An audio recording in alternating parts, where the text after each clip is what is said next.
Today we're going to remove the alternator from this 2009 Chevy Suburban. Alright, we're going to be using a size 10 millimeter to loosen up the negative terminal on the battery. Once you have that loose, just go ahead and remove the battery terminal from the post. Alright, and there it is, and just sit it over to the side. Now we're going to go ahead and remove this cover. Just pull up and out. Alright, we're going to remove this clamp here and this clamp here to loosen up the intake so we have more room to work with. There is a vacuum line here. Just go ahead and wiggle it out. Once we have this loosened up, wiggle this side out. It is latched right here, so bring this up and over. And there it goes. Now we'll loosen it up from here. Sweet. And it just has a little clamp on the hose here, and you're able to pull it off from here. Then this comes free, and just move this over to the side. Now we have a lot more axes. Now we're going to go ahead and loosen up the tensioner to remove this belt. This will be a size 15 millimeter. I'm using my 1/2 inch ratchet with a 3/8 adapter. Go ahead and bring this down. There's our belt, nice and loose. And we'll go ahead and bring it off of the alternator. Alright, then just slowly release the ratchet, and it's going to stop right here, right at the hose.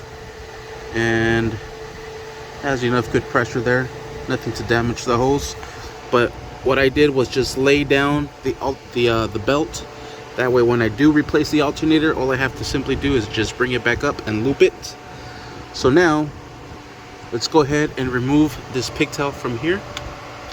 Perfect. We'll remove the little boot from the alternator cable. This will be a 10 millimeter nut. So I have my 10 mil speed ratchet here. We're going to go ahead and break this loop. We're going to take off the nut. Make sure you don't drop it. Take off the cable. I like to put the nut back into place, even though the new one should come with a brand new one, but that way you don't lose anything.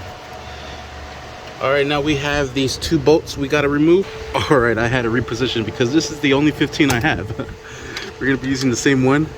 What I had to do was put the belt back on, give this less tension, bring it down more, and then there was no pressure on the hose, so now I'm able to loosen it up, if that makes sense. So I can use it. So now we're going to go ahead and break these 2 15 millimeter bolts loose, and we'll go ahead and drive them both out, and the alternator should come out. Just grab these 2 bolts and put them in a nice safe location. And our alternator needs to be broken free. Grab yourself a pry tool or a flathead and go ahead and work this sucker out. There it goes, coming up. It's this little locking pin that holds it into place. There it is. And we'll do the other side, and there it is. And there you have it. That is how you remove the alternator on this 2009 Chevy Suburban. Thank you for watching. Please like and subscribe.